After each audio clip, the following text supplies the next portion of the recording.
Boa noite, pessoal. Mais um encontro nosso aqui do Incêndios. Estamos gravando já. Eu tive a ideia, né, de a gente fazer esse tema sobre a questão da liberdade, então eu queria começar a puxar o assunto e aí a gente desenrola. Acho que o tema maior é a liberdade, mas por que eu pensei em falar sobre isso? Né? Porque acho que a gente está aí com já 2 semanas, né? Alguém me corrige se eu estou falando besteira em relação à questão da tal da retomada, da reabertura econômica.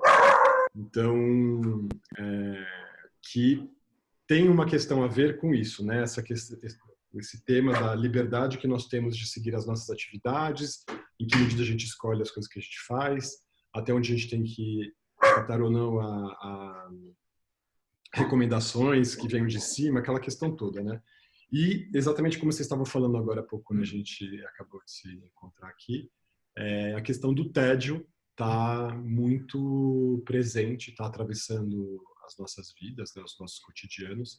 Eu estava comentando que é uma palavra que eu ouvi pelo menos da boca de quase todos os pacientes que eu atendi essa semana. E acho que junto desse tédio vem um certo enfado, uma certa modorra, né? Eu estou pensando em várias palavras que vão me dando essa dimensão do que significa esse estado de saturação, de exaurimento, né? A gente está esgotado dessa questão de ficar em casa, não ter outras dimensões do mundo que não sejam as paredes de onde a gente está e os muros, talvez o jardim e tudo mais. Então, em que sentido esse encerramento, né? Esse fechamento, esse confinamento, ele nos tolhe a liberdade? Então, ao mesmo tempo, a gente pode pensar que a oportunidade que a gente tem de se conectar com as pessoas, de estar em rede, de estar trocando, nunca foi tão preciosa e tão necessária e acontecendo com tanta potência. E aí, nesse sentido, a gente faz exercício da nossa liberdade. Então, a gente se encontra nessa situação que parece um paradoxo, né? Uma antítese, perdão, não um paradoxo, no sentido de estamos absolutamente confinados todos, pagando essa penitência e aprisionados por um crime que a gente não cometeu, quer dizer, a gente, todo mundo, né, cometeu essa destruição do mundo, e por outro lado, a gente pode ter a oportunidade de fazer exercício dessa liberdade. Então eu queria trazer um pouco assim, eu queria trazer esse panorama, assim, essa visão, para a gente começar a nossa conversa. Como que vocês estão se sentindo aí? Como que está a questão do tédio de vocês? Se há alguma revolta nesse sentido, em busca de uma nova libertação? Como que vocês estão vivendo isso? Acho que se eu for, como publicitário e de casa, né, trabalhando de casa, eu sempre precisei sair pouco. Eu estava trabalhando em agência, tudo, mas como freelancer, né, eu vivi essa experiência algumas vezes e sair de casa não é tão necessário. Acho que eu já comentei em algum vídeo aqui que eu não estou sentindo tanta diferença, e óbvio, dentro do meu conforto aqui, eu acho que está tranquilo. Mas eu tenho sentido que nessas últimas semanas as pessoas flexibilizaram bem, né? O que não é bom. Não estou vendo como ponto positivo. Eu precisei flexibilizar por 2, 3 vezes para assuntos bem genéricos, assim, que talvez no começo da pandemia fosse resolvido só por Skype, pelo Zoom. E aí, se você sair na rua, você vê as pessoas já meio que correndo sem máscara. Aqueles exercícios que as pessoas estavam preocupadas de fazer com máscara, agora estão fazendo sem. Uma ou outra, assim, é pontual, mas você vê diminuindo isso. É perigoso, né? Uhum. E aí, não sei se as pessoas estão... Aí, respondendo isso que você está perguntando, não sei se as pessoas estão usando essas desculpas de poder sair para melhorar algo que estava aprisionado, né? Tipo, tô com um sentimento muito ruim e quero sair, então vou usar isso como desculpa e tenho que sair. Não sei se eu falo de mim mesmo, né? Precisei sair e sair, de fato. De máscara, interação com os outros de máscara, sem encostar, mas com pessoas conhecidas também eu interagi. Então, não dá para saber, né? Eu não fui na padaria ainda tomar café da manhã, sabe? Que era coisas que as pessoas fazem aqui no bairro. E eu já vi gente comendo na calçada, porque a padaria, ao invés de montar as mesas do lado de dentro, montou 2, 3 do lado de fora. Então, eu moro do lado de um parque, as pessoas voltam e comem alguma coisa de pé na porta da padaria. Então, como uma flexibilização também, eu não sei, né? É bem estranho. E você tem Ainda estou vivendo sentido, um estranhamento. você tem vivido esse tédio do qual as pessoas estão falando, esse Então, fardo, não. esse cansaço? Isso não. Não, eu tenho E- sentido cansaço. Fisicamente, assim como a gente acha que fica mais tempo sentado e o deslocamento dos locais antigamente te fazia exercitar mentalmente e fisicamente. Eu ando de moto a semana inteira, andava, né? O corpo, a perna, prestar atenção faz com que você fique cansado. Agora a gente só fica sentado e não exerce, então eu tenho me sentido mais cansado para subir escada, de repente, sabe? E aí eu tá. não sinto tanta diferença quando a gente fala psicologicamente, né? Eu acho que tem sim, acho que a gente também falou disso em alguns vídeos atrás aí. Teve momentos mais difíceis. Agora parece que entrou num modo comum de novo, eu não sei explicar. Você tem sentido menos medo, Gui, do Tenho. vírus? Isso que está acontecendo. Eu Eu não sei pensei por isso. que a gente mudou essa dimensão afetiva, a gente já não está mais tão temeroso assim, né? Então isso está gerando alguma coisa dessa hora que já que justifica essa displicência, né? Que faz brotar essa displicência, né? Sabe que é muito louco você perguntar isso? Eu não sei se os meninos também tiveram essa sensação. Eu tive hoje de manhã essa sensação, que é, se eu morrer, foda-se. Morrer, morreu, tá tudo bem, vai resolver. E as pessoas que estão à minha volta vão lidar com a morte como a gente lidava com a morte. Eu, pelo menos, lidava com a morte antigamente. E no começo da pandemia eu fiquei apavorado. Apavorado. Uhum. Os meus vão morrer, eu vou morrer. Não sei, eu entrei numa pira meio errada. Não verbalizava o tempo inteiro, mas aí agora deu uma neutralizada. Pensei isso hoje de manhã. É muito doido. Mas o fato de você estar mais calmo também não significa que você esteja mais displicente. Uma coisa não levou a outra. Não, não, não. Eu tenho um monte de medo Só. de sair, trazer essa doença. Não tem. Não dá para saber quando você vai pegar, se você já pegou. Não, não, Uhum. zero. Isso não. Mas aí eu Legal. acho que entra também nesse lance do nosso conforto, né? Ou pelo menos o meu conforto me proporciona que eu pinte de casa, que eu exerça tudo digitalmente, à distância. Eu tenho condição para isso, da minha internet adequada. É foda, né? Porque assim, a gente vê, o meu irmão mais novo, por exemplo, trabalha num escritório onde ele precisou pegar férias para conseguir ter uma quarentena, para conseguir ficar afastado da galera. Então ele pegou 20 dias das férias dele, que ele tinha ainda. Putz, e queimou na O marido quarentena. da minha mãe é grupo de risco e tal. E ele falou, cara, eu vou fazer isso. Ele ficou de casa. Mas assim que acabou as férias, ele voltou a trabalhar, porque o escritório não parou. Eles tentaram por 10 dias, mais ou menos. Uhum. E aí, mas ele tá fazendo as medidas de proteção, usa máscara, aquela coisa toda, mas também Metrô não. receoso, com medo de metrô. Caramba, tá. Beleza. Ele tá indo nos E horários bem doidos, assim. Tipo, ele chega bem mais cedo do que ele chegava. Às vezes ele vai embora um pouco mais tarde para dar uma... Cara, se bobear hoje, acho que ele postou alguma foto, eu não falei com ele ainda. Ele teve que viajar. Então ele tá no Maranhão, alguma coisa assim. Ele teve que viajar. pelo trabalho também, ou seja, aeroporto, metrô, quer dizer, tá se expondo totalmente ali, né? É. Como que vocês estão sentindo isso, Nico, Marcelo, você quem que quer falar aí? Como que vocês estão vivendo essa questão agora? Como o Gui falou, né, que ele está com muito menos medo, né? Ele tem esse sentimento de que não é mais tão pavoroso isso tudo, sai um pouco daquela iminência da possível morte, daquele temor de que aquilo vai atingir as nossas famílias e tal. Mas no caso dele é legal porque também isso não significa que ele tenha baixado a guarda, ele só não está mais tão ameaçado, acho que tem uma coisa que vai se naturalizando, que acho que é isso que alguns epidemiologistas falam, né, que a gente vai ter que tolerar o fato de que a gente vai ter que entender que essa pandemia vai ser uma endemia, né, vai se tornar algo endêmico, que significa que vai entrar na nossa comunidade, no nosso país, nas nossas vidas, e que a gente vai ter que se adaptar à possibilidade de talvez ser contaminado em algum momento e que a gente vai ter que lidar com isso. Agora, digo que o lidar com isso vai se produzir daqui a alguns, eu diria, meses ou anos. Até lá, até o momento que a gente consiga entender que endemizou, 60%, 70% da população já está acometida, vai um tempo ainda até lá, né? Que é a tal da vacinação que o pessoal fala vacinação de rebanho, é muito feia essa expressão, né? Uma vacinação de massa, uma vacinação de comunidade, assim. Ô, Nico, é legal você falar que sua mãe teve, né? Minha mãe teve.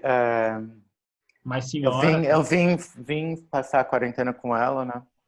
Tipo, eu estava perto, mas não.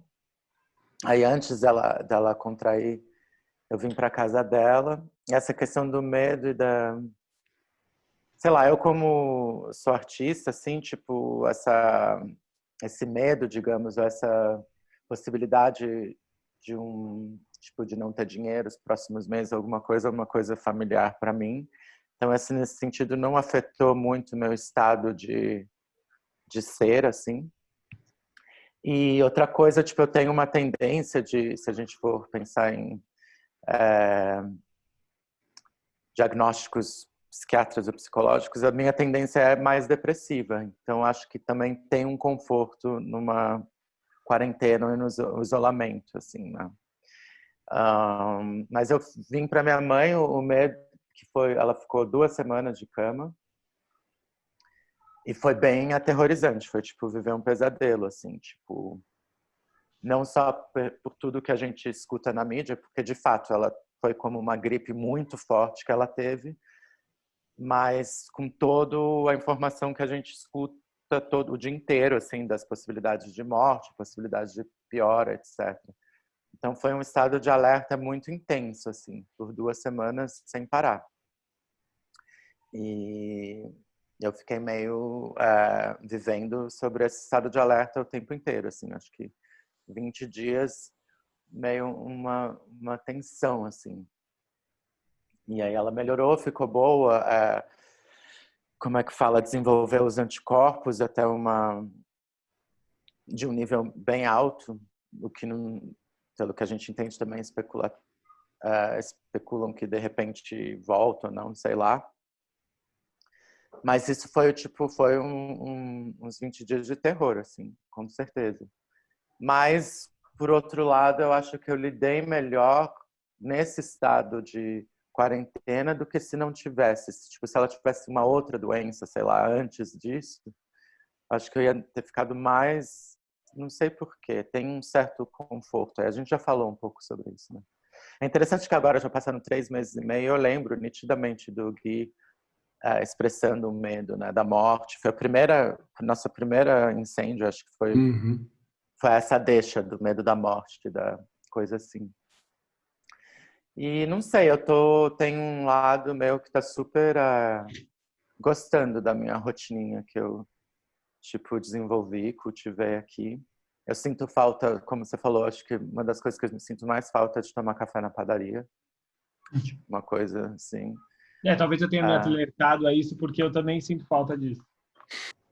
Mas essas Mas é últimas bobeira, né? 2 semanas eu comecei aí, tipo, eu fui 2 vezes almoçar na casa da minha tia, uma coisa que eu nunca tinha feito, assim, tipo, eu só saía para ir no mercado e farmácia, basicamente.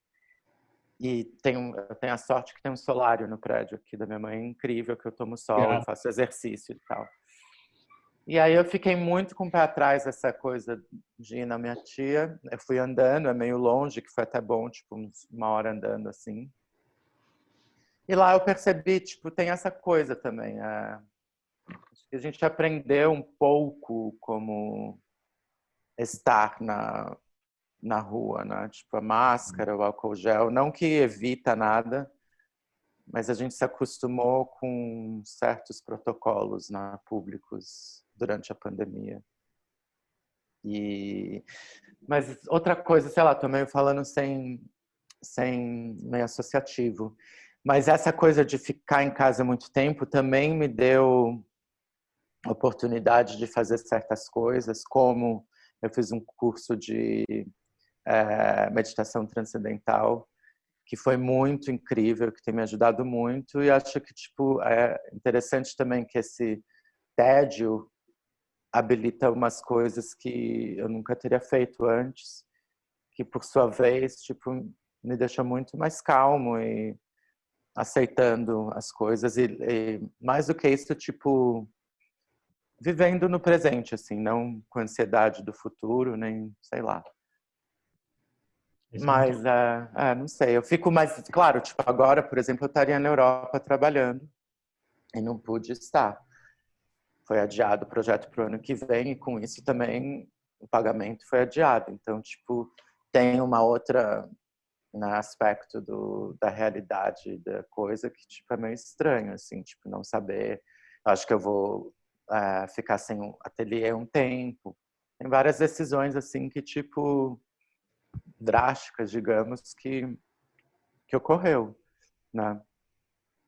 E Nico, como que você vive seu tédio, assim? Como que você definiria quando você fala disso? Assim, que o tédio tem as suas oportunidades, mas o que que é? Como que você identifica o teu tédio? Não sei, eu acho que para mim era mais fácil identificar o tédio antes disso, tipo, quando quando eu acordava mais deprimido, digamos, tinha uma pressão em mim mesmo de sair, tipo, principalmente se estava um dia bonito, eu colocava muita pressão, não, você tem que fazer coisa, tem que sair de casa, não sei o que, darará. E isso, por exemplo, não existe mais. E não que, tipo, eu amo a vida pública, eu sinto muita falta da biblioteca também, da padaria, coisas mais assim, mas que por sua vez também são muito solitárias, mas dentro de uma vida pública, né? Não é que eu tava na balada, ou, tipo, tem muita gente que tá sentindo falta, né, de ir pro barzinho, coisa assim. Isso nunca não faz parte da minha vida, assim. Eu nem bebo, então, tipo, não. É mais assim visitas de amigos e de família mesmo, nessa social e essa vida pública de coisa. Como eu lido com o meu tédio, eu tenho dormido mais, mas que é uma coisa positiva que eu tô percebendo, que eu tô bem mais relaxado e não sei. É engraçado, né? Tipo, ver numa lente que, tipo, só teve coisas positivas também. A tua vida tá melhor agora, você não quer. Isso é uma coisa que a gente tinha até comentado, né, Nico? Da Ah, gente pensar numa hashtag não quero aquele mundo de volta. Porque a gente não. E isso que é curioso, né? Porque quando falam dessa retomada, e acho que esses afetos todos que vocês estão descrevendo, alguns mobilizam as pessoas e forçam as pessoas a romperem esse círculo que a gente criou de proteção, né? E outras pessoas não, ainda estão amedrontadas, ou e ainda estão. E não que isso seja uma crítica a essas pessoas, estou falando a palavra amedrontado só para dizer que elas têm medo, mas uhum, não dizendo que elas estejam erradas por isso tudo. Mas a gente está numa fase que está curiosa, porque acho que estão acontecendo umas acomodações afetivas mesmo, alguns afetos estão uhum, se silenciando, alguns outros estão emergindo, e acho que isso também vai permitindo que a gente possa se comportar de outras maneiras, assim, e testando se é o momento de, assim, como experimentar novas possibilidades, né? Que seja isso, assim, uhum. correr longe de todo mundo sem máscara. Putz, é um risco, mas será que isso vai ter alguma validade ou não? Quer dizer, a gente está numa fase meio que um pouco a partir desse enfado, desse excesso de restrição, a gente está tentando esticar um pouquinho mais a fronteira, né? Mas a Eu questão é tive saber um momento qual que é o ponto certo, quando, né? acho que foi 2 semanas atrás, né, que começaram a abrir o shopping, coisa. Eu particularmente, ironicamente, sei lá o quê, eu gosto da cultura do shopping, dessa coisa meio classe média, que é bem específica do Brasil e de São Paulo, acho. E eu fui no shopping para comprar um headphone, uma coisa, quando abriu, e me deu um pouco, tipo, depois de 15 minutos lá, parecia um filme de ficção científica, assim, que eu ficava meio olhando todas as possibilidades sabe assim, isso foi meio estranho. De Rolou contaminação, esse. assim. Tipo, meio me sentindo, foi estranho isso. E como que você vislumbra essa situação se perpetuar por mais uns 6 meses, por exemplo? Porque essa é a dimensão que está colocada para a gente, né? Que talvez as coisas comecem a melhorar no final do ano com a vacina e olhe lá, né? Você Nossa. Para consegue mim, projetar isso? Não, para você, para você. E depois eu queria ouvir o Marcelo também. O Marcelo está quietão eu hoje. acho que, tipo, por um lado, eu até meio é meio bem-vindo, porque tem várias coisas que eu comecei nesse estado. Tipo, tanto o nosso outro projeto, como algumas coisas nos vídeos, umas coisas criativas, que acho que precisam de mais tempo. E essa quarentena meio me põe nesse estado de dedicação a isso. Acho que eu teria menos dedicação a todos esses projetos se eu tivesse indo e vindo. Então, por um lado, eu até aceito e até quero, tipo, para eu acabar de uma maneira super egoísta, para eu acabar minhas coisas, assim, e, tipo, não sei, acho que, É sei lá, interessante eu desejar enquadrei, esse momento, né? tipo Desejar essa assim, eu calma, né? enquadrei várias coisas, eu baixei, tipo, por exemplo, outra coisa que eu senti muita falta no começo é de ir na academia, Mas aí eu baixei um aplicativo que eu tô adorando. Sabe assim? Então, e que eu já se assimilou à minha rotina. Então, eu tenho a sorte, eu acho, de sempre ter tido uma liberdade de como desenhar a minha vida, né? Eu nunca tive um emprego, já até tive, mas não é parte do meu dia a dia, ter que acordar 1 hora ou ir no trabalho Obrigação, 1 hora. É muito mais abstrato. Então, acho que isso foi uma coisa que ajudou, na verdade, porque eu já tive mesmo em residências artísticas ou sei lá, tudo, eu já vivi em vários formatos, entendeu? Então não é esse é mais um atípico formato. também. Teve até, eu vi esse comentário no começo, de repente a gente até falou aqui, tipo meme, um artista falando quarentena, que quarentena? Não perceber, porque você tá sempre no ateliê produzindo, sabe assim? Dá na mesma, né? Fica ali. Mas claro que por outro lado, esse negócio de não viajar, eu acho que é o que mais pegou psicologicamente assim, porque eu, principalmente os últimos 5 anos, eu viajo muito assim por trabalho, fico não mais de 5 meses em lugar nenhum, como eu disse, eu estaria fora agora do país. E essa perspectiva de não poder viajar mais me deixa um pouco assim, como assim eu não vou ver outros mundos? Isso eu fico um pouco estranhando. Quero uma liberdade de novo que eu nunca que eu gosto e que e sempre me preencheu muito, né? E sempre fez parte do meu cotidiano, digamos assim. Então isso é a única coisa eu acho que eu sentiria muita falta Você está de trazendo essa conseguir questão viajar. da liberdade de trânsito e da liberdade de produção, né? Que uma caiu e a outra cresceu, né? Que acho que você está falando dessa Sim, questão dessa possibilidade de realização, é que a tua liberdade de produção ela foi alçada a um outro lugar, né? sim, não todo, mas como muitas vezes um artista, um músico, um escritor, acontece, né? Já fiz residências artísticas várias vezes que o ponto é esse, se alienar, se isolar do mundo numa cabana ou num quartinho ou em outro país que você não conhece ninguém. Então isso faz parte, eu acho, do da criação, né? Uhum, uhum. E aí, Marcelo, o que que você acha? Como é que você está vivendo essa questão? Você tem sentido esse tédio? Como que você está vivendo isso? Você está notando também uma certa baixa da guarda, assim, um certo enfado, alguma revolta em relação a esse tempo todo que já passou e essa é a perspectiva de tempo que ainda se projeta? Como que você está? Tô vivendo bem essa fase de tédio, até mesmo porque a gente tem que, como estratégia, né, nessa quarentena. Vocês estão me ouvindo ou não? Uhum. Estamos, tá tudo, estamos sim. Deu uma tremida na sua voz agora, o sinal não ficou muito bom, mas dá para ouvir. Como uma estratégia, acho que consciente ou não, né, nessa quarentena, é estabelecer uma rotina, né? É estabelecer uma rotina para você se manter também ocupado, fazendo.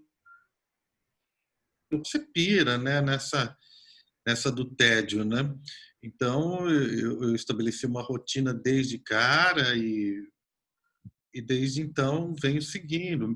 Eu faço meus trabalhos aqui, muito trabalho de escrever roteiros, esse tipo de coisa, que também, como o Nico falou, já era uma prática solitária e assim vai. É um trabalho criativo, mas também comecei a mexer aqui no quintal, em horta, outras coisas, né? Os afazeres da casa. E, claro, depois de 3 meses aí que a gente está confinado,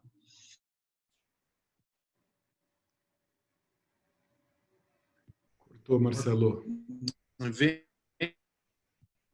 Não deu para ouvir sua última frase. Depois que você falou dos 3 meses de confinamento. depois desses 3 meses, eu acho que veio um tédio.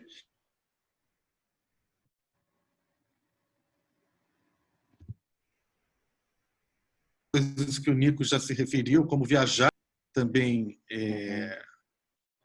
o deslocamento, enfim, o contato com as pessoas, essa coisa de sair às ruas, sim, claro, a gente sente falta disso, até mesmo sem ter contato com qualquer outra pessoa, esse lance de sair às ruas, né, é importante.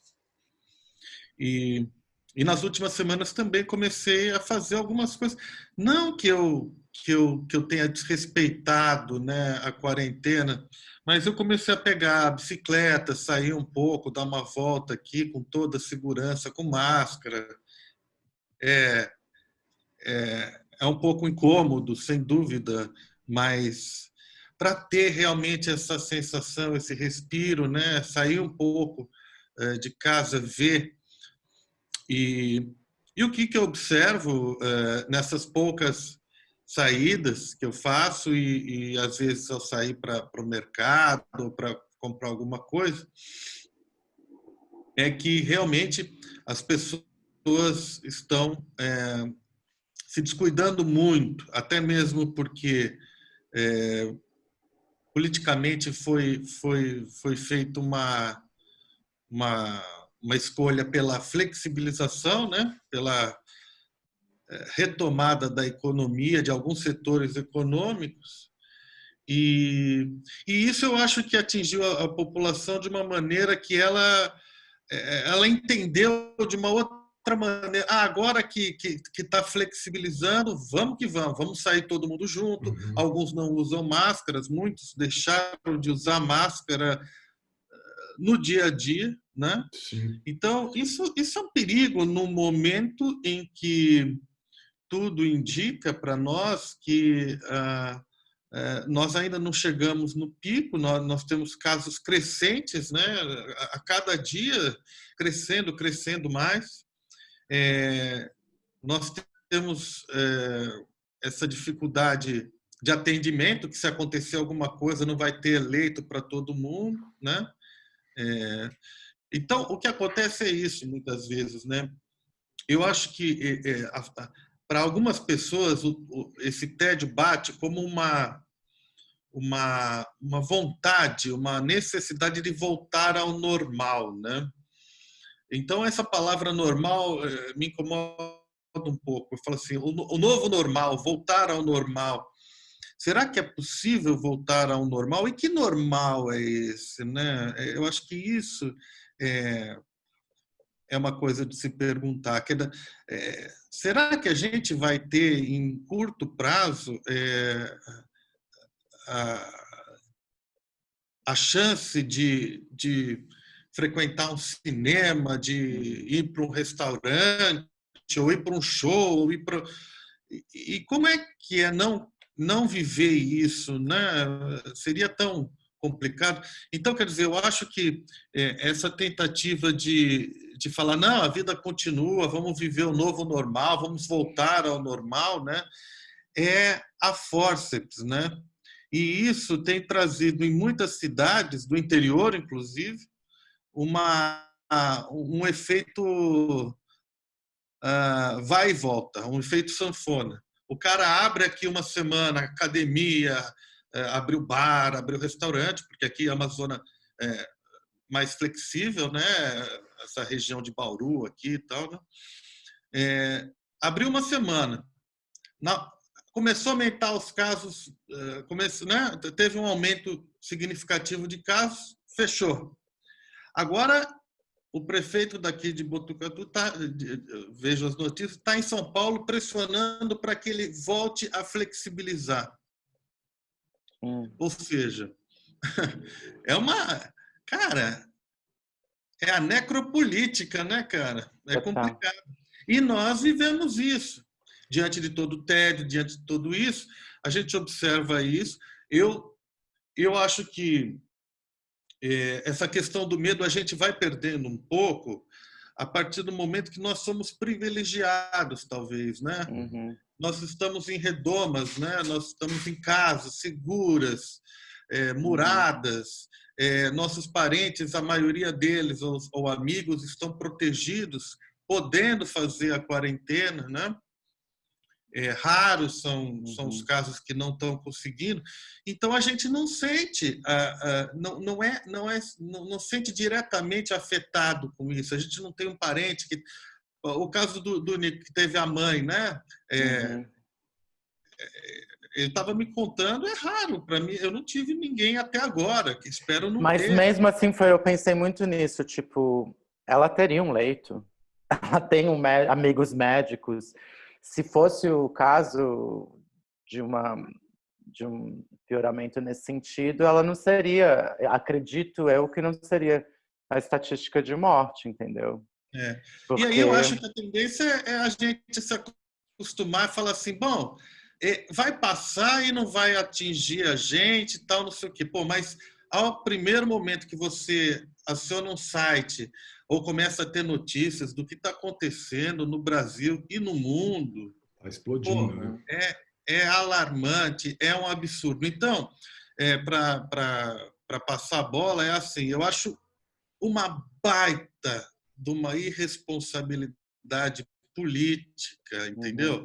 Ter essa flexibilização nesse momento. Eu acho que poderia ter outras formas de você ajudar a economia, inclusive dando grana para o cara ficar em casa, inclusive. Acho que isso é o grande ponto. Conversa aí. Quanto que você ganhava? Ah, eu tinha 30 mil de não sei o quê. Não, a gente mantém isso daqui e tal, não sei o quê. E fazendo a conta econômica, é isso que os políticos não entendem ou não querem entender. Isso é puro populismo, muitas vezes. É assim, a gente já era para estar saindo desse negócio. Esse movimento vai e volta, sanfona, essa queda de braço com a população que não entende, que tem que fazer quarentena, tal, não sei o quê, vai nos empurrar nessa quarentena, enquanto alguns países vão conseguir já flexibilizar com segurança, a gente vai demorar muito mais, mas muito mais mesmo, se a gente fala de meses e talvez até anos. O que é pior para a economia, né? Por sua vez, tipo, ao contrário. Pior para a economia. Pior para a economia, a meu ver. Então, essa flexibilização, ela traz essa ilusão de que as pessoas acham que bom, se está flexibilizando, já posso sair, já posso viver, já posso... E daí eu acho que depois a gente pode até puxar um pouco, Alexandre, a questão de liberdade, né? O que você falou. Isso, para mim, não é liberdade, né, meu? Isso daí, para mim, na verdade, é uma prisão, né, cara? É uma masmorra, né, cara? Incrível, você tá chamando de masmorra de uma prisão essa questão do mercado forçar a gente a essa retomada da atividade. Tem uma crueldade nisso que é muito violenta, né? E que eu acho que não é à toa que ela acontece depois de 4 meses do início da quarentena, porque a grandiosíssima maioria das pessoas que tem alguma reserva, geralmente tem reserva para isso, né? 2, 3, 4 meses, não muito mais. As empresas também aguentam segurar com os seus caixas ali guardados 3, 4 meses de inatividade. Então, acho que agora chegou nesse limite e assim, é isso, não tem outra coisa para falar, né? Os governantes fizeram essa aposta de que, então, vamos abrir isso para evitar essa confrontação com o empresariado, então vamos deixar as coisas acontecerem. Só que, assim, eu estava pensando, enquanto você estava falando, eu anotei algumas coisas aqui, em relação justamente a essa questão dessa reabertura, ela vai produzir, pelo que está previsto, né, alguns estudos estão mostrando que talvez até o final de julho a gente chegue em 150 mil mortos por conta dessa displicência nesse nosso comportamento do confinamento. Então, só nesse mês agora de julho vão morrer o dobro das pessoas que já morreram até agora. Então, a gente está diante de uma tragédia que é ainda maior, 2 vezes maior. Então, vai se somar, vai criar um monstro de 3 vezes o tamanho que ele já tem hoje. E uma coisa que eu acho curiosa, eu fico pensando até na minha própria atitude, né? Quando a pandemia começou, eu acho que todos nós estávamos tomados pela possibilidade do terror, de não entender aquilo quanto tempo ia durar, com que velocidade aquilo ia se propagar. E eu percebo, porque eu estava atravessado por isso, num sentimento de que eu tinha obrigação de alarmar as pessoas. Tipo, meu, caralho, isso aqui está acontecendo, vocês têm que acordar, vamos nos mexer, vamos fazer e tudo mais. Um médico, você tem um monte de informação também, né? É bombardeado por informações, né? Acho que como médico a gente vai entendendo antes o que está acontecendo, então a gente vai se mexendo antes também. Tudo bem, não é essa questão. Assim, o que eu estou pensando até Por que mudou a minha atitude? E agora, diante de um fato objetivo, que significa 100 mil mortes, e antes a gente estava diante de um fato que a gente não sabia quantas pessoas iam morrer, eu não estou de novo alarmando, falando, cara, vamos parar com isso, não saiam na rua, fazendo vídeo de alerta, qualquer coisa nesse sentido. E eu vejo também, por exemplo, o Átila Yamarino, né, que é aquele microbiologista, que tem microbiólogo que faz o canal no YouTube, que fala bastante, está super em voga. Você vê que no começo dos vídeos dele, dessa linha do coronavírus, ele estava muito mais impetuoso, aflito, né? Você sentia que ele estava aterrorizado, como todos nós, aterrorizados e atemorizados. A gente perdeu essas duas dimensões. E agora a gente fala das coisas numa certa... E é esse o sentimento que eu estou querendo encontrar, o nome dele, assim, e eu estou talvez uma modorra, um certo empachamento, quase falando assim, vão morrer mais 100 mil pessoas agora nesse mês, então é isso. Quer dizer, o que mudou na nossa narrativa, ou no nosso estado afetivo, na verdade, que diante da narrativa que se desenha, a gente está anestesiado, empedernido nesse sentido. E aí, eu me perguntei agora, né, olhando para isso, entendendo esse tédio, entendendo esse recolhimento, que traz os seus benefícios, traz um silêncio, traz alguma calma, traz uma diminuição da ansiedade e tudo mais, qual será o limite desse recolhimento para que a gente não incorra numa depressão generalizada, vamos dizer assim, que a gente sabe, inclusive, que estatisticamente vai se produzir? E será que esse tédio e essa não mais sensibilidade, né, essa certa anestesia em relação a essa situação, já não é sintoma dessa depressão que a gente está vivendo, lá os tais 70% das pessoas que vão ficar deprimidas? E aí a outra pergunta que vem na sequência dessa é, quem estará fora desse círculo para poder olhar para a gente, e falar, essas pessoas aqui estão ficando mal.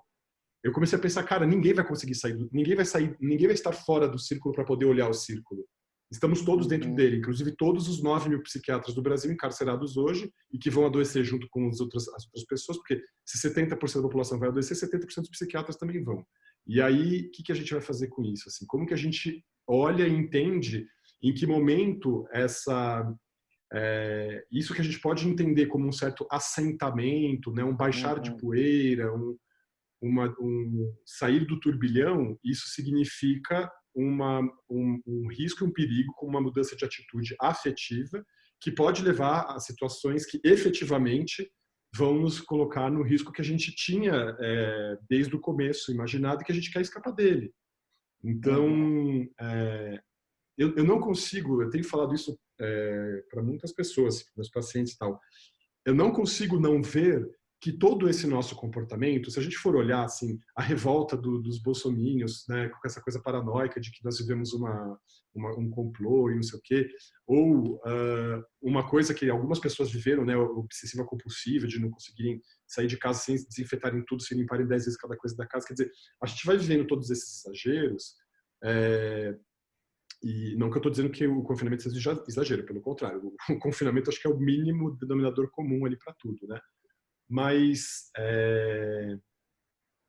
quase todas as nossas ações, ou se não dizer todas as nossas ações, elas estão absolutamente pautadas por todos esses afetos que estão nos atravessando desde o começo da crise, e a gente tem dificuldade de aceitar, né, que estamos movidos absolutamente pelas nossas paixões nesse momento. Assim, há muito pouca racionalidade nisso tudo, né? Não há, mesmo a nossa escolha pelo racional, pelo dito racional, vamos ficar em casa, ela também está determinada por esse afeto. A gente falou, não, é o temor que me faz ficar em casa, é o terror que me faz ficar em casa, é o medo da morte que me faz ficar em casa.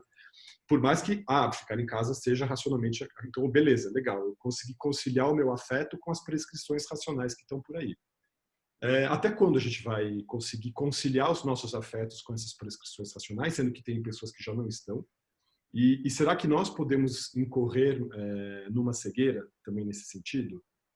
E é muito difícil, né? É muito difícil essa coisa, porque quando vocês falam assim, o Marcelo fala, eu fui andar de bicicleta, o Nicolau, eu fui na casa da minha tia, o Gui, cara, eu tive que trabalhar. Eu também fiquei pensando aqui as coisas que eu fiz, eu falo, eu tenho ido aos Correios pelo menos umas 3 vezes por semana para levar receita para meus pacientes, né? Tem receita que a gente não consegue transmitir à distância, então eu já estou furando a bolha 3 vezes por semana. Mas, claro, é aquela coisa, você fica na rua encolhido quase, né? Tipo, tentando minimizar o máximo possível o contato com qualquer coisa, tudo. E tem do supermercado, é o que eu tenho feito. Mas fica essa sensação assim, né? Putz, quando será que vai ser a furada fatal da bolha, né? Quando é que será que a gente pega e pisa no tomate e aí contrai a doença? E sendo que também, isso é uma outra questão, e aí acho que vem a fala do Gui no começo, que ele fala assim, putz, tem uma hora que dá um saco cheio e fala, foda-se o vírus, foda-se a vida, né?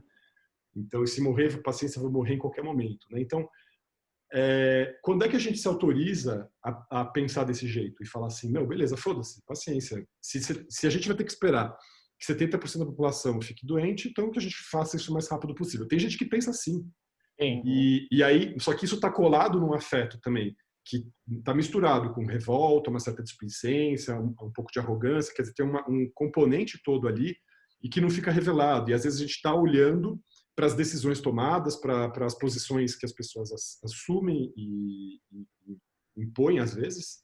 Isso vem do governo, né? Essa coisa da contaminação de rebanho. Tipo, é muito interessante ouvir o que o Marcelo estava falando na vez passada e agora, tipo, esse negócio quando o Bolsonaro fala o povo quer trabalhar, tipo, ele, quase como o povo está implorando para ele para voltar ao trabalho, mas não explicando que eles só querem trabalhar porque eles vão morrer de fome, porque ele não está ajudando eles, né? Tipo, não é. Então tá colocando a responsabilidade como se ele estivesse fazendo a vontade do povo. Como se ele fosse arauto do povo, né? Porta-voz do povo. E isso me vem a pensar que é uma coisa super neoliberalista, né? Tipo, e pensando nos países dos Estados Unidos, aqui e a Inglaterra, que são super dessa política, são os países que estão vivendo essa esquizofrenia de tipo abre, de fecha, não sei o quê.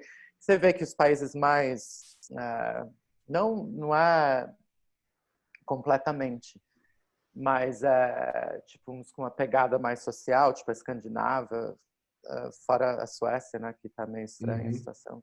E a Alemanha já estão conseguindo porque eles deram mais oportunidade ao povo ficar em casa sem morrer de fome, né?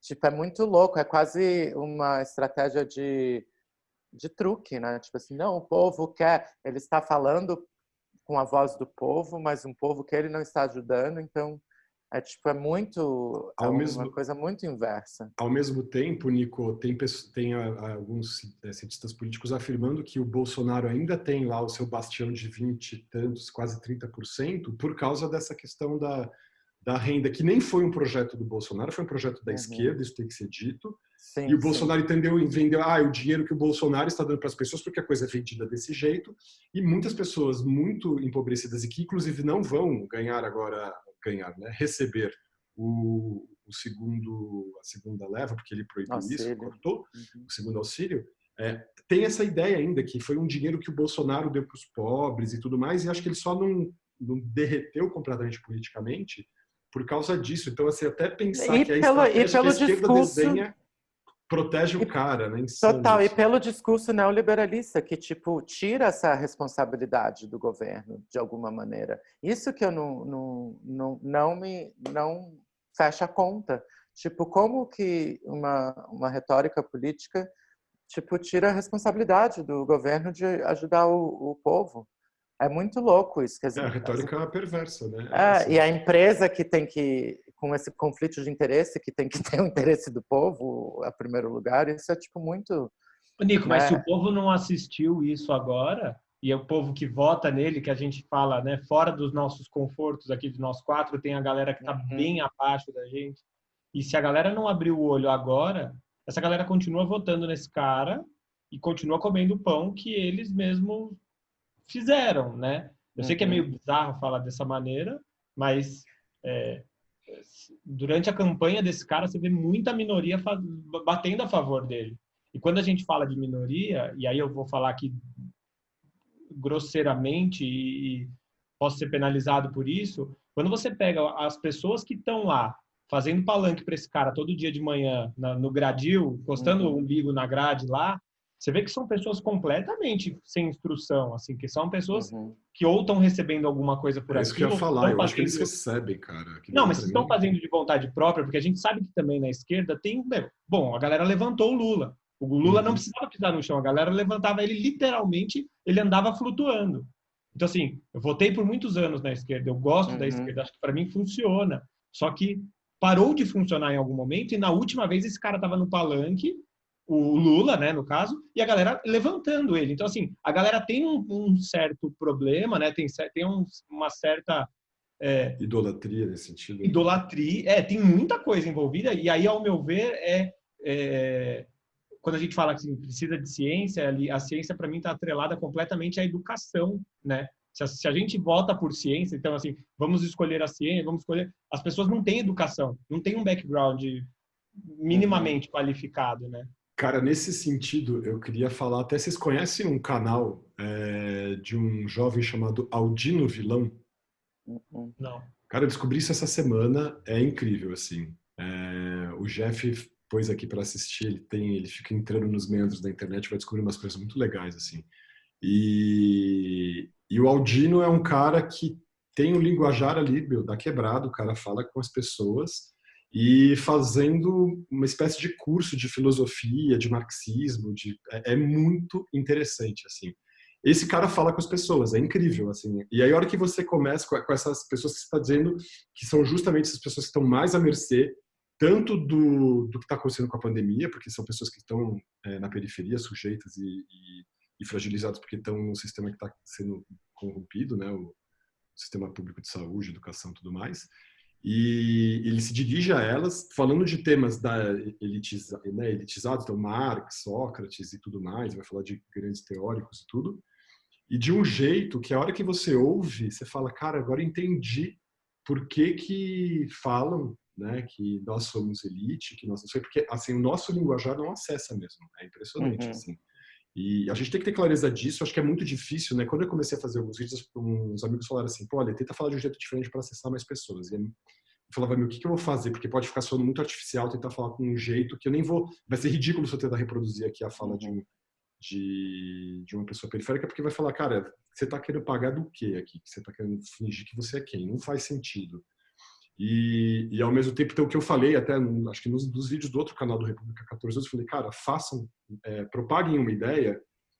Se você acha que ela é muito interessante, eu traduz para o teu meio e as bolhas vão sendo furadas, assim. Mas vamos produzir, né? Vamos fazer isso e para não ter que achar que tem que ter um herói ou uma pessoa que vai fazer ou alguém que vai achar o discurso perfeito que vai atingir todos em todas as camadas. Eu acho que justamente os nossos trabalhos de rede, eu acho que o que a gente está fazendo aqui é isso. É você poder criar um acervo e um arcabouço de teórico, no fim das contas, que não deixa de ser isso, né? Acho que a nova produção intelectual ela acaba sendo assim, espontânea também. E não necessariamente redigida, escrita, impressa, colocada em livro e autenticada pelas pessoas que falam, esse cara aqui é um intelectual. Então é impressionante, assim, e acho que... E nesse sentido eu estou fazendo até um elogio a essa nossa atitude de estar fazendo esse projeto, de gravar esses vídeos, de estar oferecendo a possibilidade de que pessoas da nossa rede, para onde esse conteúdo vai chegar, se sensibilizem com isso e façam isso atravessar para outros lugares. Assim, até nem comentei, mas ontem eu participei da gravação de um podcast de um ator de Minas Gerais chamado Paulo Azevedo, que tem um podcast chamado Alma Masculina, e que ele ouviu os podcasts lá da Super Interessante, chegou no nosso canal, ficou encantado, falou, pô, que legal, não sei o quê, e me chamou para uma fala. E aí é muito interessante isso que eu falo, putz, que bacana, cara, agora parece que quando conecta com uma outra rede, o cara tem outros amigos, outra esfera de pessoas que não nos conhecem, porque ele não me conheceu por intermédio de alguém que eu já conheço, ou seja, ele já estava mais ou menos na minha bolha, vem de um outro lugar. Então dá uma sensação interessante dessa comunicação, dessa informação e desses conteúdos, que eu acho que vão se espalhando finalmente como incêndio, rastilho de pólvora, como a gente estava pensando. Assim. Legal. Mas eu fico preocupado com essa questão dessa dimensão do tempo e o que isso vai produzir na gente, num sentido de um certo velamento, e não tem como a gente fugir disso, né? O tempo ele vai produzindo esse silenciamento em relação a essas urgências afetivas em que nós nos encontrávamos e como a gente vai evoluir com isso. Eu fico, às vezes, com uma certa fantasia de que talvez agora em julho, como a coisa, pelo que se desenha, vai ficar muito crítica, talvez a gente volte a ficar aterrorizado e atemorizado, e isso gere na gente algumas outras coisas. Eu tendo a desconfiar um pouco desse tédio, assim, tentar entender. Eu acho que tem um movimento de um certo relaxamento, como o Nico vai trazendo e tal, que é super necessário, Mas aí eu não consigo, por isso que eu estava tentando entender o que Mas que vocês essa estão coisa chamando da de tédio. liberdade também, só para condensar uma coisa que eu claro. vim pensando muito por essa deixa e agora, principalmente, tipo, eu sou americano, né, de nascença e criação, embora com a família toda, mas toda a minha carreira de escola e tal, e lá é tipo muito, eles prezam erroneamente ou não, é tudo baseado na liberdade do indivíduo, né, tipo, eles prezam as 4 liberdades, que é a liberdade do querer, do medo, de expressão, né, do speech, e a outra é do que é? De worship, de religião, né? E é muito engraçado que tipo isso sempre é pregado muito pelos republicanos ou democratas, é tudo meio baseado nessa liberdade do indivíduo de escolher e tal, etc. Que a gente sabe que é uma alegoria quase assim, né? Um pouquinho falacioso. Mas é esse o ponto, e pode ser usado, tipo, é muito engraçado escutar hoje em dia, tipo, a direita falando da liberdade, tipo, que ficar em isolamento está infringindo na liberdade deles de ir e vir, que falar mentiras no Facebook e vetar isso é infringir na liberdade de expressão. Então, tipo, de repente, o que está defendendo a morte é a liberdade. O que me veio pensar quando você estava falando como é que fala isso?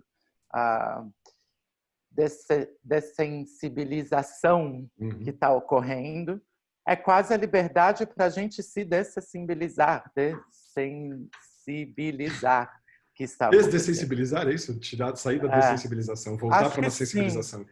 Ou não, tipo, tirar, não se sensibilizar com gente morrendo, com 100 mil mortos. Sim. Então, a liberdade é justamente para isso, é para não give a shit. É tipo assim, não, eu tenho a liberdade de não ligar se tem 100 ou 1 milhão de mortos. É quase isso que está se defendendo através... É muito louco isso, que de repente a liberdade de expressão, que era uma coisa...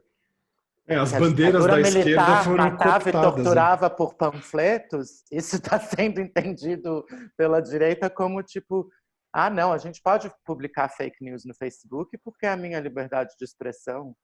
É uma coisa tipo completamente invertida. Pelo né? direito de mentir, de escrotizar, de sacanear, de torturar por tudo isso, né? Porque, eu posso o que eu quero, né? É bem complicado. E é uma perversão mesmo desses conceitos que são tão caros à esquerda e que na boca dessas pessoas, eu diria da extrema-direita, tá? Mas, bom, para não ofender as pessoas do campo aí um pouquinho mais central e tudo, é de uma Mas eles violência estão furando a quarentena absurda. Em nome da liberdade.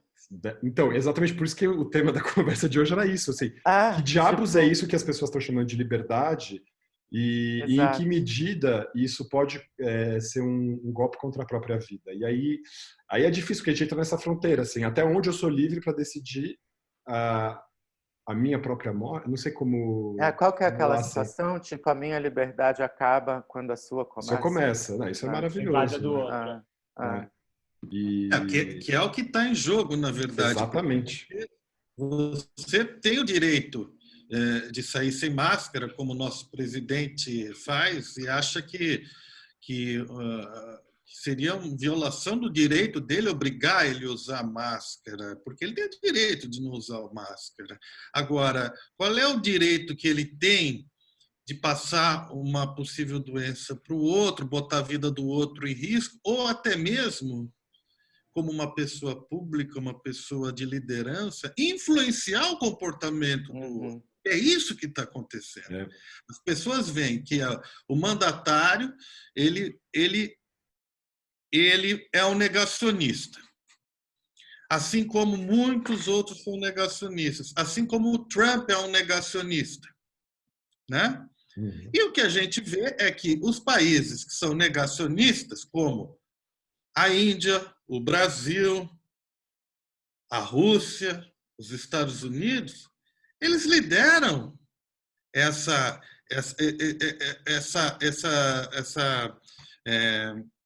política da morte, né? Essa necropolítica. Até mesmo lideram porque usam da fake news para manipular o número de mortos nos países. Absurdamente. Na Rússia, por exemplo, 16 vezes o número, estima-se. Na Índia, então o que acontece? isso não é uma coisa gratuita, não é uma coisa que acontece. Acontece porque existe um discurso, existe um plano político por trás de tudo isso. Um plano político que, para esses caras, para esses regimes autoritários, esse tipo de fascismo de Estado, né? A pandemia é um filé mignon, já falei isso aqui. Sim, total. Não existe nada melhor, foi um maná do céu. A fala do Salles é isso, né? Tipo, que chance que a gente tem. Vamos né? passar boiada, entendeu? Porque, Agora... afinal, está todo mundo em casa. A pandemia estabelece de cara um controle social forte, impactante, em que todo mundo tem que ficar em casa sob as mesmas condições, entendeu? E eles jogam com isso, flexibilização, usar máscara ou não. Quando ele fala assim, não, uma hora ele aparece sem máscara, no outro dia ele vai com máscara. Uhum. Então, uma hora ele quer fechar o Supremo, a outra hora ele fala que o Supremo é o bastião da legalidade. Então, esse é o jogo do fascismo, esse é o jogo, e por isso que essa questão não é tão livre assim. As pessoas acreditam que ela tem a liberdade de sair à rua para usar máscara. Tá bom, mas e a liberdade do outro de você? O outro talvez tenha que ser o fator pelo qual você tenha que usar uma máscara. Existem regras, senão é o que separa a civilização da barbárie, né? Ontem eu estava andando a pé aqui com um cachorro de máscara. Aí veio um cara na minha direção, na mesma calçada, correndo com a máscara no queixo, aquela cena típica. Não sei por que as pessoas usam ela como uma barba. É uma imbecilidade. Aí o cara tossindo, correndo e tossindo, tipo, cuspindo e correndo, cuspindo e correndo. Eu atravessei. Mas sabe o que vai acontecer? A hora que eu tiver que atravessar e outra pessoa vier de frente tossindo e correndo também, vai dar merda. As pessoas vão começar a se degladiar na rua. Exato. Eu tô a ponto de perguntar por que você tá sem máscara? Eu preciso passear com a porra do cachorro. Por que você tá sem máscara? Só porque você andou sem máscara? Ah, não, porque eu quero, porque o presidente falou que... Sabe, vai começar a dar umas merdas. A liberdade dele acaba quando ele... Exato. Eu falo, porra, isso, eu talvez ainda viva isso, porque eu preciso ir no mercado, eu preciso passear com o cachorro. Tem muito desses vídeos dos Estados Unidos, aqui devem ter vários também, já saindo de pessoas sendo reprimidas por não usar máscara e a pessoa, tipo, ficando puta da vida, jogando coisa, empurrando, batendo. Eu nem pesquisei ainda para não criar munições com isso, comigo mesmo, porque eu já me conheço. Se eu aprender alguma coisa, alguma tática, eu vou usar. Então eu prefiro ter o medo na rua. Você sabe, você vê alguém correndo, você fala, eu não vou conflitar essa pessoa, eu ainda vivo com o meu medo, que é o que me dá... que acho que é o que me proporciona não fazer uma merda, né? Pessoal, eu queria mostrar uma coisa para vocês. Eu vou compartilhar a tela aqui rapidinho. Eu queria mostrar para vocês um gráfico da gripe espanhola, tá? Que não era espanhola, era americana, mas ficou chamada de gripe espanhola, do século passado, exatamente, né, há 102 anos, 1918. Ela teve um desenho em 3 curvas, né, de mortalidade. Uma primeira curva que subiu e desceu, depois estagnou. Uma segunda curva, que foi muito maior, e uma terceira. E a gente provavelmente está na iminência da segunda curva, do mesmo processo que eles passaram lá atrás. Eu vou compartilhar aqui a tela para vocês. Vocês só me dizem se está aqui no vídeo, vocês estão vendo? Isso aqui é um gráfico da taxa de mortalidade para 1.000 pessoas na Inglaterra, tá? Naquela época. É uma curva bem famosa. Vocês veem aqui, ó, o negócio começou aqui em junho, né? Então, a evolução em um mês aqui, você tinha essa taxa de 5 mortes para cada 1.000 pessoas e que gerou uma comoção, né? Toda aquela coisa que a gente sabe que aconteceu na pandemia de 18 também. Então, as pessoas foram se confinar, exatamente como a gente está se confinando. Passaram-se 4 meses de uma fase de estabilização e aí, exatamente depois desses 4 meses, aconteceu a mesmíssima coisa que está acontecendo agora. As pessoas estavam entediadas, enfadadas, sem dinheiro, preocupadas com a economia, numa atitude, algumas pessoas insolentes, algumas perversamente induzindo pessoas que não tinham condição a se exporem para trabalhar. E aí a gente tem uma taxa que explode aqui, ó. Ela aumenta 5 vezes em menos de um mês, que foi o primeiro desconfinamento deles. Aí essa fase ela vai durar praticamente 4 meses, 3, 4 meses. A gente provavelmente está nesse ponto aqui agora. A gente, com o que está acontecendo, as pessoas voltarem a se aglomerar. Porque no começo da pandemia, se a gente falasse assim, mas o vírus já estava circulando, em fevereiro a gente estava aqui e ninguém pegou. Claro, porque se você for pensar na população de, sei lá, 10 milhões de pessoas, você tinha 100 casos ali pipocadinhos na cidade, é uma coisa. Agora você pensar que a mesma população que vai se expor ali, agora você não tem mais 100 casos, você tem 100 mil casos de pessoas que são vetores, a tendência é isso gerar uma outra onda de contaminação. E é exatamente esse fenômeno que a gente vai começar a observar aqui agora. A gente deve estar nesse processo aqui dessa curva de ascensão. Isso porque a gente nem fez essa primeira descida inicial. Então a gente ainda vai ver essa segunda corcova aqui, que eu chamava de corcova do camelo, agora não é, que é um camelo com 3 corcovas, né? Mas isso daqui é o que a gente está diante de viver daqui para frente nesses meses de julho e agosto. E a gente vai entender o efeito sobre os nossos afetos do que vai se produzir aqui. E aí agora a gente não vai mais talvez só ficar ouvindo notícia de jornal, dessas matérias que ficam praticamente repetindo a mesma coisa o tempo todo, só mudando a cifra ali. A gente vai começar a ouvir histórias de pessoas que estão muito perto da gente, que vão pedir ajuda e vão ligar chorando, e a gente vai ter que se acostumar com uma outra narrativa, que não vai ser essa narrativa filtrada, escondida, velada do governo. Quer dizer, a gente simplesmente não está diante da verdade. Assim, a gente sabe que algo está acontecendo de terrível, a gente não tem a dimensão desse horror, e isso aqui, mostrando qual é o comportamento habitual de uma pandemia, mostra o momento que nós estamos vivendo historicamente. Assim. Então, a ver, e espero que nós pudéssemos estar aqui, mas eu acho que não, a gente está começando a entrar nessa curva aqui agora. Mesmo porque a população que mais sofreu até agora é a população que é a população que não tem atenção, né? Quando a gente fala das comunidades, favela, as pessoas não têm internet, não tem nada. Malemar conseguem contabilizar elas, né? E a gente sabe disso. Cada barraco tem 7 pessoas. Claro. A hora que começa a invadir os nossos, aí o negócio começa a pegar fogo mesmo.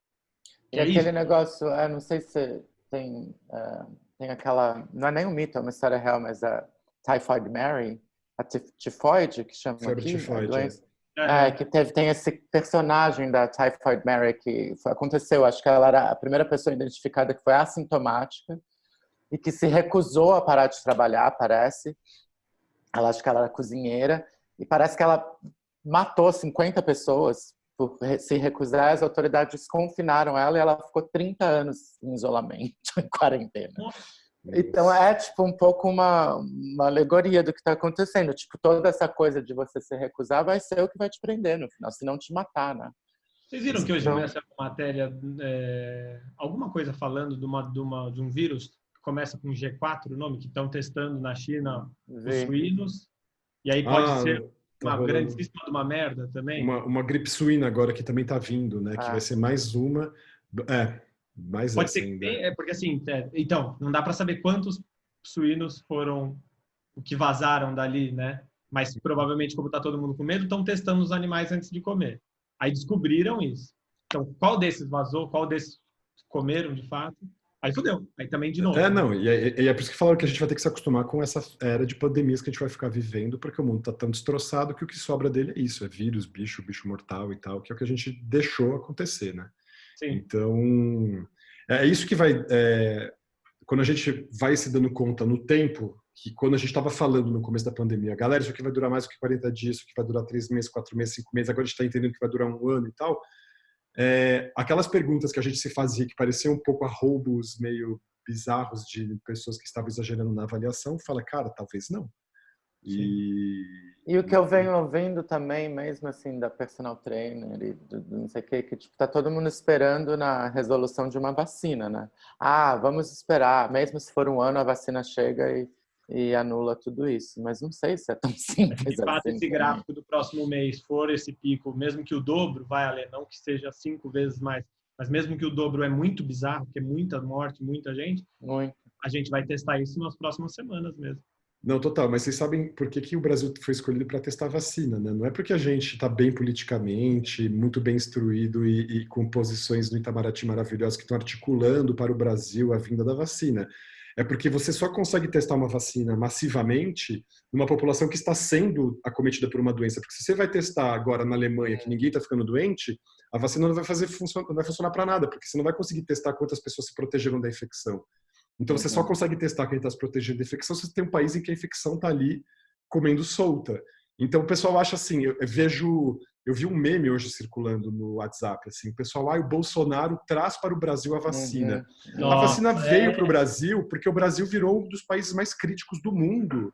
E que a gente vai ter que, exatamente, que a gente vai ter que bancar essa de tipo, toma a vacina porque senão vai ser pior, assim. Então vamos testar uma vacina que a gente nem sabe ainda os efeitos colaterais dela e tudo mais. Eu imagino que não vai ser nenhum problema, mas porque a vacina da proteína purificada, mas assim, é a gente ser lata de lixo do mundo e a galera olhar e falar, nossa, esse país está totalmente caótico, vamos jogar um azeite ali para ver se melhora as coisas. Total, e na minha vida privilegiada, tipo, é muito louco, voltando àquela coisa, tipo, do medo de não poder viajar mais, tipo, esses meus trabalhos na Alemanha e na Noruega que foram adiados, eu não sei se eu vou poder mesmo na data que foi adiado, porque eu venho do Brasil. Exatamente. Então, tipo, a gente vai virar vira-lata mesmo, assim, né? Eu já não, mesmo se... Desculpa, vai lá, termina só. Não, mesmo se eu quisesse, agora eu não poderia. Não pode. Você tá com vontade de viver essa... Eu não tenho mais essa vontade de viver essas experiências. Eu não tenho vontade mais de ir no cinema, por exemplo. Que era uma coisa que eu gostava, eu não gosto. E eu adoro ir no cinema. Cheguei vezes de ir sozinho. Eu não vou mais no cinema.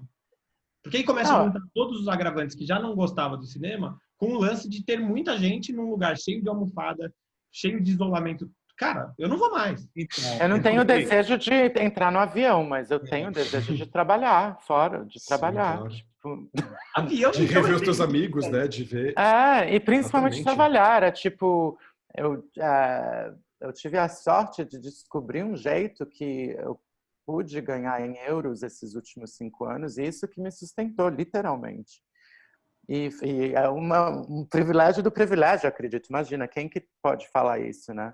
Mas, porventura, acho que pode não acontecer mais, porque não, mas é legal você falar aí cheio de dedos e colocar isso como um puta de um privilégio, mas não, aí eu olho para isso, e aí também talvez seja apedrejado, a gente volta para o lance do estudo.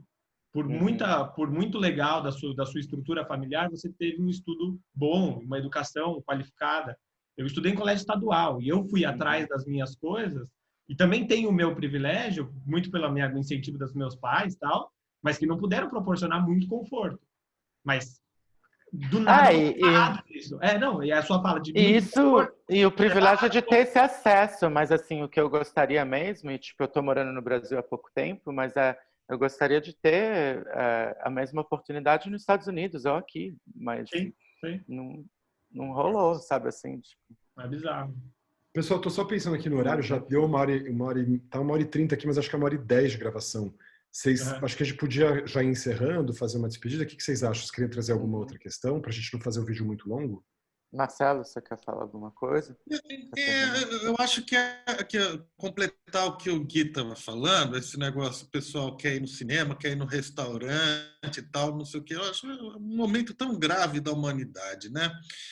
São desejos normais do ser humano. Voltar ao normal. Esse é o discurso. O novo normal. Cara, é muito difícil você pensar em voltar ao normal. E a outra coisa que poderia se perguntar é: que normal era esse? Né? Então, eu acho que essa ansiedade que está pegando, o Alexandre tem toda a razão.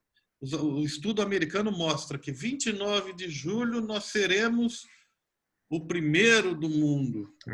Exatamente. A gente nunca foi primeiro do mundo nem nada. Eu acho que ganhou umas Copas do Mundo por aí, tá bom. Mas primeiro do mundo numa pandemia. Uma desgraça, né? É uma desgraça, cara. Então, hoje a gente chegou no final do sexto mês. Acontecer.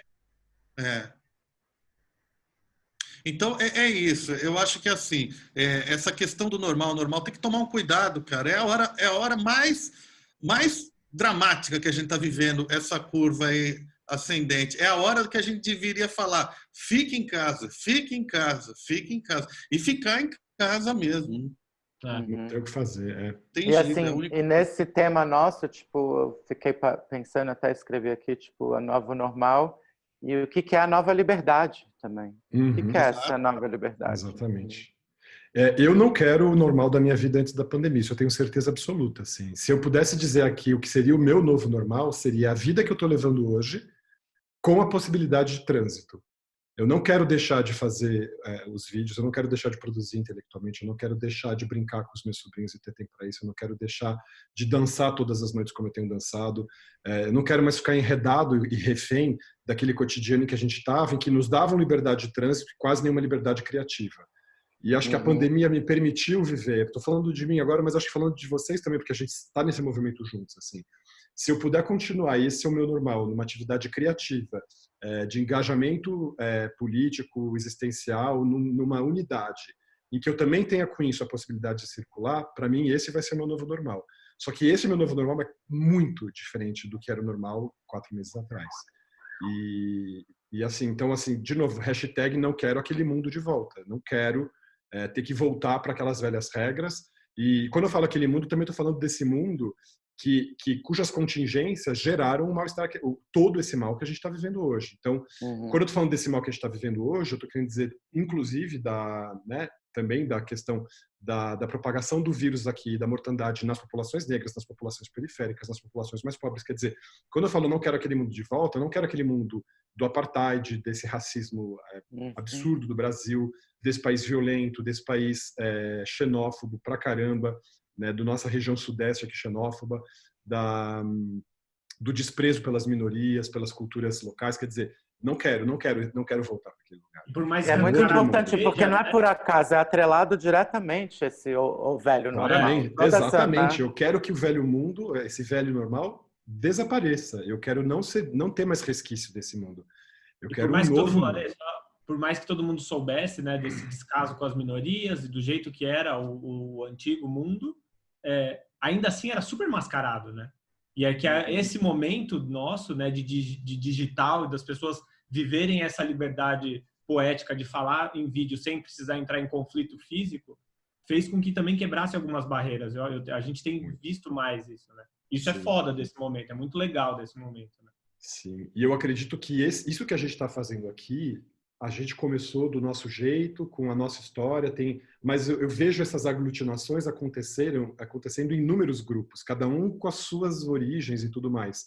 É claro que o nosso ele tem essa peculiaridade de ser quem nós somos e tudo mais, e é interessante ver como isso está acontecendo e se aproximando desses outros grupos que também estão entendendo que isso é a nova produção intelectual, que esse é um novo modo de tecer a democracia.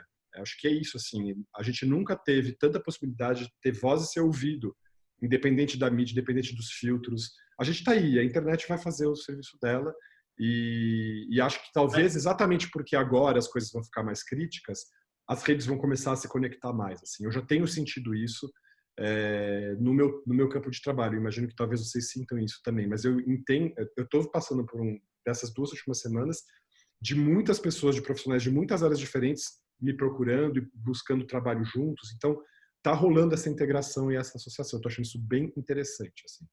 E de muita pessoa com esse espírito progressista, mesmo libertário, assim. E o legal que a gente faz, a gente grava agora, né? Então, a nossa fala não é só mais aquela troca de boteco, a troca... Exato. Que antigamente era só para um grupo, né? Então, o meu é publicitário, meu grupo. Então, é super... a palavra disruptivo é uma merda, né? Mas é super disruptivo. As piadas machistas, racistas, homofóbicas não existiam. A gente tentava fazer esse controle. Sempre sai, mas tentava fazer esse controle. Agora, se a gente faz essa piada, se soltar uma dessa piada aqui, a gente vai ser martelado. Então, isso é muito legal de mudar, né? É diferente agora.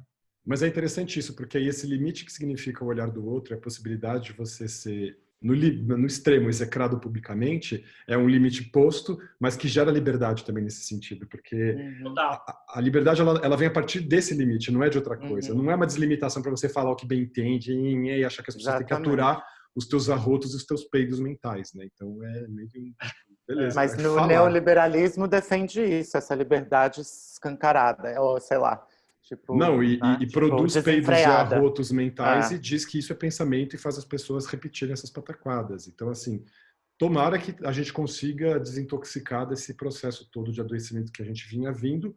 Agora, a ver se essas pessoas que estão adoecidas desse antigo mundo, que são os nossos extremistas de direita e os neofascistas, se eles vão conseguir se curar a tempo de evitar uma coisa pior, né? A ver. Vamos ver o que E nessa história também acontece. a gente não pode nunca naturalizar um país em que assiste 50 mil mortos. 55 mil, não? 55 já, Tem é. pouco, 50. Gente, mata mais do que câncer atualmente. Então, isso não pode ser normal, isso não pode ser aceitável, uma política dessa, de um genocida. E esse cara, ele se mantém no poder porque, infelizmente, a educação, né? A educação não é uma coisa da educação formal. A educação tem a ver muito com o que é leitura de mundo, visão de mundo. Uhum. E as pessoas perderam e são cegos, entendeu? E aí cabe qualquer trabalho de formiguinha que a gente está fazendo aqui, que outros grupos estão fazendo aqui, é como ser guia de cego, infelizmente. Você tem que ser guia de cego, cara, e falar para as pessoas como é que você pode aceitar essa lógica da liberdade. Essa é a liberdade do suicida. Uhum. Essa é a liberdade Exatamente. do suicida. Sim. De se matar. Mas quando ele quer matar outra pessoa, vem a lei e prende. Ou seja, você vive numa sociedade. Então, é preciso ter uma leitura de mundo do que está acontecendo e não a gente encarar 50 mil pessoas como 50 mil likes, como 50 mil formigas. Views, né? Uhum. Mas, só para arredondar aqui, tem um site, eu abri um site qualquer, que só joguei. São 59.500 mortes. Caraca, já. Ou seja, Então, assim, de 2 dias para cá morreram mais 5 mil pessoas. A gente Nossa. chegou, mas a gente falando tipo, instalou o dedo, só da Já gente errar. bateu 60 mil. Mas é isso, Exato. gente. Dia 29 de julho a gente vai chegar em 150 mil mortos. Só da gente errar um valor qualquer aqui foram 10 mil, né? Assim, o que eu só queria dar é assim, eu acho que cabe a cada um de nós o que está ao nosso alcance de reforçar essa nossa ideia, de falar com os nossos familiares, os nossos amigos e tal. Não, cara, agora é que é o momento de se recolher e de aguentar essa bomba aí, porque, meu, é esse o perigo. Quando começa a falar em flexibilização, os caras já tiram a máscara, já vamos que vamos. Queria fazer uma brincadeira aqui, uma pergunta talvez para a gente encerrar. Que aposta que vocês fazem que será o nosso afeto predominante nesse próximo mês? Já que esse mês foi o mês do tédio, o primeiro mês foi o mês de uma certa acomodação, o quarto mês um certo estranhamento, o terceiro... Como que, exatamente, assim, se a gente está falando agora desse, qual que vocês acham que vai prevalecer daqui para frente por um período aí? Vocês Eu espero que Eu acho seja que de cair a ficha, né? uma Espero perplexidade, que seja... assim. Raiva, Raiva. ódio. Não, mas só tem ódio para quem está mais racional, Mar, eu acho. Não, eu sei que é o seu sentimento e é a sua opinião. Eu estou julgando aqui, mas... Você acha que o ódio de quem é mais racional? Que ótimo. Como assim? Eu acho que vai ser de susto. Susto, né? Porque as pessoas são... De novo, eu sempre bato na tecla da educação. As pessoas são... Nós somos... Eu me coloco muitas vezes também nisso. Despreparado de ler, de buscar uma informação ou outra, de entender que isso pode 5 vezes mais, 2 vezes mais, 3 vezes mais em menos de um mês. Então, assim, Tá. E esse susto vai doer. Porque, por exemplo, os meus avós acabaram de falar que foram para o interior porque fudeu uma parte do telhado. Eles moram lá e moram cá. Mas eles estavam ficando mais aqui em São Paulo porque a gente consegue dar assessoria para eles. Porque precisa pôr o telhado de volta no lugar. Então, aí vai trocar toda a parte do telhado da frente. Vai uns 6 dias isso. A gente está falando aqui das próximas semanas. E aí? Exatamente. E aí os dois têm quase 80, 70 e poucos anos. E aí? Então, assim, as pessoas vão assustar, só que vão sofrer, né? Então... Maravilha. Nico, você queria terminar? Eu acabei falando, pus uma palavra aí para falar do afeto que estava trazendo. Não sei se era exatamente Não, eu estava falando, espero que seja de cair a ficha. Tipo, espero que seja o sentimento geral, tipo assim, puta que pariu, onde a gente se meteu? O que eu tô fazendo, saindo e sei lá. Vamos ver se nós somos bons Nostradamus aí, né? Para essas próximas semanas. Pessoal, super abraço. Só passar uma mensagem para quem está assistindo o nosso vídeo. Se você gostou, compartilhe, se inscreva no nosso canal, aperta o sininho das notificações para receber os próximos vídeos e passa para frente, vamos furar essa bolha. É isso Comenta, aí, pessoal. né? Exatamente, sempre comentários, ótimo. Foda, né? Pra Comentários gente e convidar as pessoas para vir aqui também. para participar, certamente. Inclusive os haters. Pode Os haters e de corrigir a gente também, chamar a gente de privilegiado, sei lá. Cara, depois eu passo para vocês as mensagens dos haters, porque tá na minha página do Facebook do meu consultório, cara. A galera foi lá me azucrinar. Depois eu mostro para vocês, vai ser engraçado. Meu, super abraço aí para todo mundo, pessoal. Valeu, Boa abraço. noite. Boa noite, gente. Falou, tchau, tchau. Valeu. Tchau.